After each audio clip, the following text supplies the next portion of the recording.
Hello guys, welcome to Esha YouTube channel. మీకు ఈ video నచ్చితే కనుక ప్లీజ్ ఫ్రెండ్స్ లైక్ చేయండి, షేర్ చేయండి, సబ్స్క్రైబ్ చేయండి, కామెంట్ మాత్రం తప్పకుండా చేయండి. మరిన్ని వీడియోస్ కోసం వెయిట్ చేస్తారని అనుకుంటున్నాను.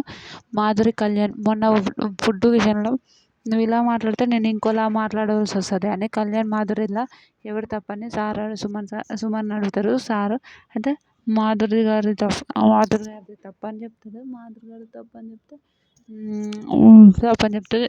నాకు అట్లనే మాట్లాడడానికి వస్తుంది అంటే, అమ్మ మాట్లాడడానికి వస్తుంది అని ముందు ఇప్పుడు మాట్లాడుతున్నావు అదే టోన్లో మాట్లాడు. లైట్ల విషయంలో కూడా 200% నువ్వు కరెక్టే. నైట్ టైం పడుకోనికి లైట్లు ఆఫ్ చేస్తుండు బిగ్ బాస్, ఏంది నువ్వు ఇలా చేస్తున్నారు అని అదే టోన్లో కాదమ్మా. లైట్లు ఆఫ్ చేస్తారు, మీరు పడుకోండి, అలర్ట్ చేయకండి అనే ఒక థింగ్ కూడా వేరేలా ఉంటుంది. మాధురి, నువ్వు మాట్లాడే మాటలు అసలు కరెక్ట్ అనిపిస్తలేదమ్మా.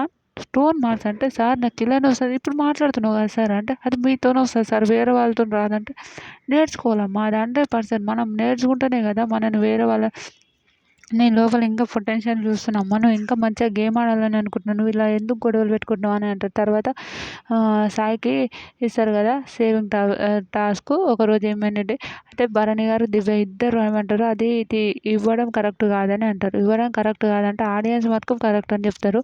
ఇవ్వడం కరెక్ట్ కాదంటే ఎందుకు సార్ అంటే, డైరెక్ట్ ఒక వీక్ మొత్తం ఆయన సేఫ్గా ఉండడం కోసం ఆయన అలా చేస్తుంటారు, అది గేమ్ కదా సార్ అంటే, అలా అస్సలు కాదమ్మా, అది అస్సలు కాదు అని చెప్తుంటారు. అదైతే హైలైట్ అనిపించింది, నిజంగా సూపర్ అనిపించింది. సాయి ఓకే, భరణి గారు కూడా చెప్తున్నారంటే, భరణి గారిది కూడా నాకైతే నవ్వు వచ్చింది, నిజంగా నవ్వు వచ్చింది. ఓకే, నాగార్జున సార్ అంటే దివ్య బిగ్ బాస్నే తప్పని అనుకుంటున్నావా అని అంటారు. సార్ అలా ఏం కాదంటే, నువ్వేం చేస్తున్నావు అని అంటారు. అది భలే నచ్చింది. మీకేమనిపించింది కామెంట్ చేయండి.